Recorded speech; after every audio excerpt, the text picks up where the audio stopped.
दिख रहा है सही से?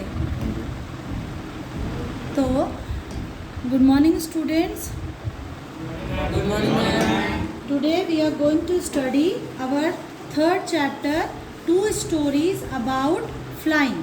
टू स्टोरीज अबाउट फ्लाइंग का मतलब होता है, टू का मतलब है दो, स्टोरीज का मतलब है कहानियाँ, अबाउट का मतलब होता है बारे में, और फ्लाइंग उड़ान।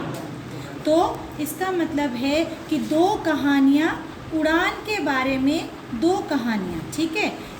इसमें हम क्या पढ़ेंगे, एक पार्ट इसका है हिज फर्स्ट फ्लाइट, ठीक है, जो कि किसने लिखा है, लियोंग ओ फ्लैटी, और दूसरा है ब्लैक एरोप्लेन जो लिखा है फ्रेडरिक फॉर्सेट, ठीक है। तो पहला पार्ट मैं आपको रीड कर रही हूँ आपके लिए। तो पहला जो पार्ट है his first flight. His first flight का मतलब है उसकी पहली उड़ान, उसकी पहली उड़ान। तो ये किसके बारे में है, a young seagull is afraid to fly. एक सीगल का मतलब होता है जो समुद्र के किनारे रहती है, एक चिड़िया, छोटी सी मुर्गी के जैसे होती है, छोटी सी hen होती है, तो उसको बोलते हैं सीगल, ठीक है। एक सीगल जो कि उड़ने से क्या करती है, डरती है, जो कि उड़ने से डरती है। How does he conquer his fear, जो कि उड़ने से डर रहा है, क्योंकि ये ही यहाँ पर लिखा हुआ है, तो ही किसके लिए आता है, मेल जो होता है उसके लिए ही आता है, और जो फीमेल होता है उसके लिए शी आता है। तो यहाँ पर इसका राइटर के कहने का तात्पर्य है कि एक सीगल है और उसकी पहली उड़ान, कैसे वो अपनी पहली उड़ान को उड़ता है, ये हम यहाँ पर पढ़ेंगे। तो पहले मैं पढ़ रही हूँ, आप मेरे साथ साथ बोलिए। The young seagull was alone on his ledge. His two brothers and his sister had already flown away the day before. He had been afraid to fly with them. Somehow, when he had taken a little run forward to the brink of the ledge and attempted to flap his wings, he became afraid. The great expanse of sea stretched down beneath, and it was such a long way down, miles down. He felt certain that his wings would never support him. So he bent his head and ran away back to the little hole under the ledge where he slept at night.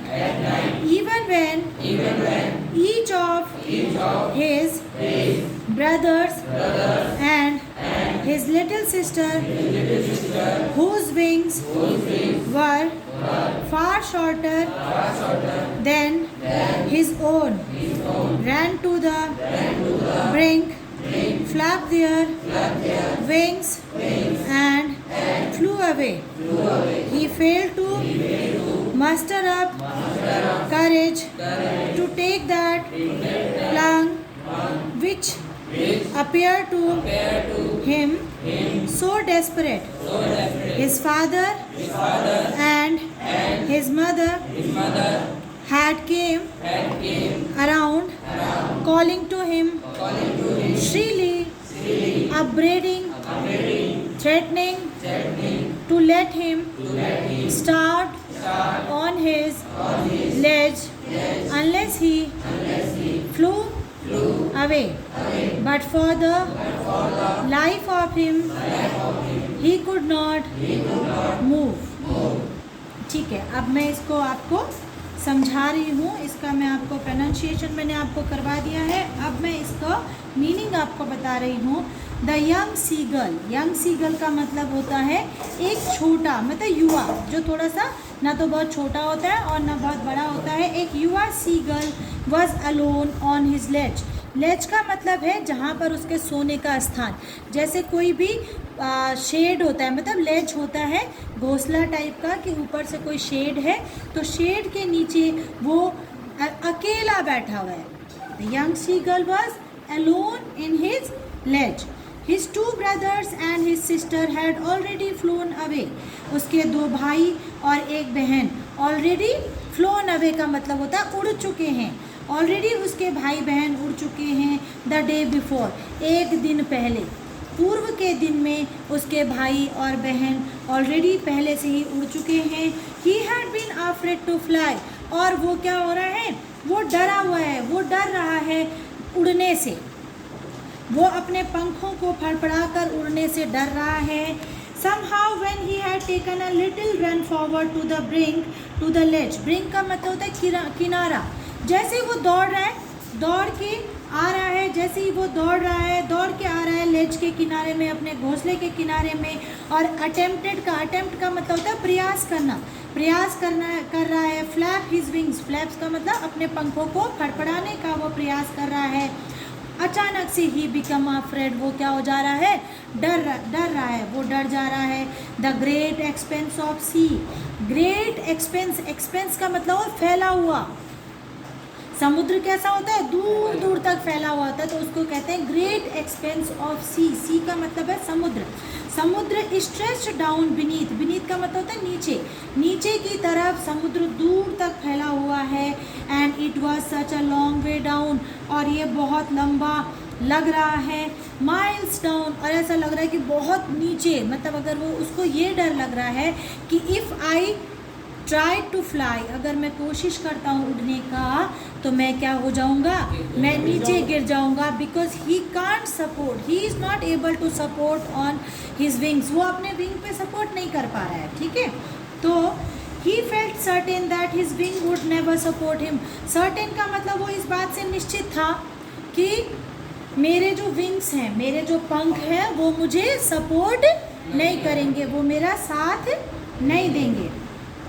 So he bent his head and ran away back to the little hole under the ledge where he slept at night. So he bent का मतलब है उसने अपने sir को झुकाया, मोड़ा, और फिर उसने क्या कर दिया, वापस वो अपने फलक की तरफ, अपना जो उसका घोंसला था, जहाँ उसका सोने का स्थान था, जहाँ वो रात को सोता था, slept at night, वहाँ वापस चला गया।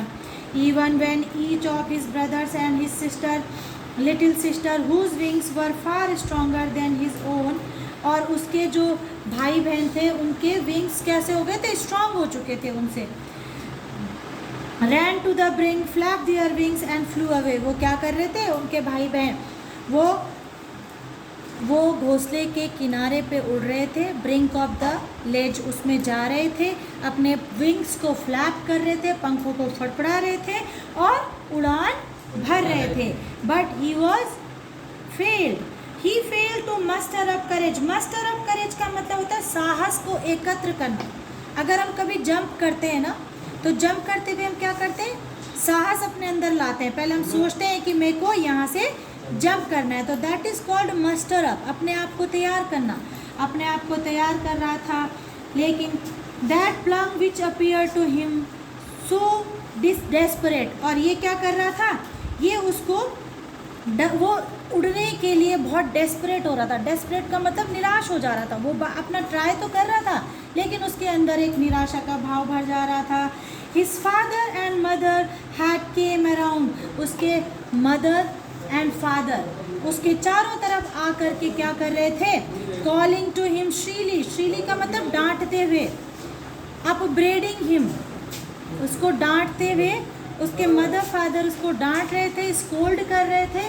अपब्रेडिंग का मतलब होता है डांटना, डांट रहे थे कि if you will not fly, अगर तुम उड़ोगे नहीं तो हम तुम्हें क्या कर लेंगे, स्टार्व कर लेंगे, हम तुम्हें भूखा छोड़ देंगे। तुम यहाँ पर स्टार्व का मतलब होता है भूखा रहना, अगर तुम इसको नहीं उड़ोगे तो तुम्हारे को कोई यहाँ पर खाना देने नहीं आएगा। No one will bother to give you food, कोई भी तुम्हें फूड देने के लिए बॉदर नहीं होगा, परेशान नहीं होगा। But for the life of him he could not move, लेकिन उसे अपनी लाइफ का, अपने जीवन का उसे डर हो रहा था। That is why he could not move, वो हिलने की कोशिश भी नहीं कर रहा था। उसे लग रहा था कि if I will flap my wings I will fell down and I will die. उसको यही लग रहा था, तो उसको बेटर यही लग रहा था कि बेटर टू गो इन लेज, वो लेज में जा कर के बैठ करके उसको वही अच्छा लग रहा था।